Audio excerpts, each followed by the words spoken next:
All right, Derek, thanks so much. Well, as we prepare to celebrate our nation's freedom, we're going to reflect today and Money Tuesday on our financial freedom. Stewart Welch with the Welch Group is here. He's our regular guest for these days. How are you? I'm perfect. How about you? This is you being very creative, and That's right. I like it. Okay, so Not the same old boring stuff. Where right? do we start? Well, I think this is tomorrow is the day that we do declare our financial independence from to 236 years ago or so, and I thought, well, it'd be kind of cool to declare our financial independence. Okay, so how are we supposed to do that? Well, everybody loves movies, so I decided to take it a little different angle and say, in this case, you get to be the writer, the director, and the star of the movie. And the movie's going to star you. Okay. So it's how you create financial independence in your own life. Okay. And so you start with, like a movie. If you ever study how they do movies, you do it like they do it, and you start with a script. And this script doesn't have to be 100 pages. It can be a couple of pages. But the first, up until now, it's like a documentary. It's like maybe part tragedy and hopefully part fairy tale. But going forward, you get to write the script of what you want your life to be like. Okay, so when you're talking about financial freedom, what do you mean? Well, I think it means whatever it means to you, and it could be, for example, being completely debt-free.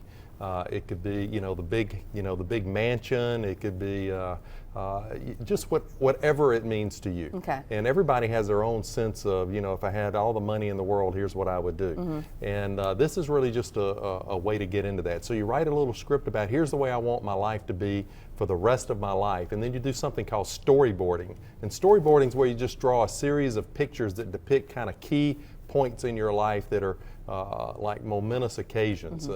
Probably the easiest way to think about it is if you were saying, I want to run a marathon. You'd start with where you are and what you look like, and then as you'd show some pictures of winning some smaller races, and then eventually, you get down really neat and fit, and just kind of a picture of where you're trying to go. All right, so basically if you have credit cards, you're in debt, you're not comfortable with that, that may be where you want to start. It's whatever it is. So, a lot of people have a lot of debt, and one of the ways they would express financial freedom is to be out of debt. So really, it's just thinking about it a different way and just saying, I'm going to be the star of my own movie. I'm going to be my hero. There may be a few villains in there, just for fun. Because if you don't focus on it, no one else is going to focus on your money. It is, and people love movies, so this is just kind of a different way of thinking about it, and just have some fun with it. Sit down and just kind of write it out and draw some pictures of what it would look like, and then that's what I call roll film. Start living the story. Just start, tomorrow, this is what I'm going to do to begin to move and be the hero in my own movie. All right, let's start our own movie, Financial Freedom, as we celebrate America's independence tomorrow. Good to see you. Thank you. Happy 4th. Happy 4th to you. All right.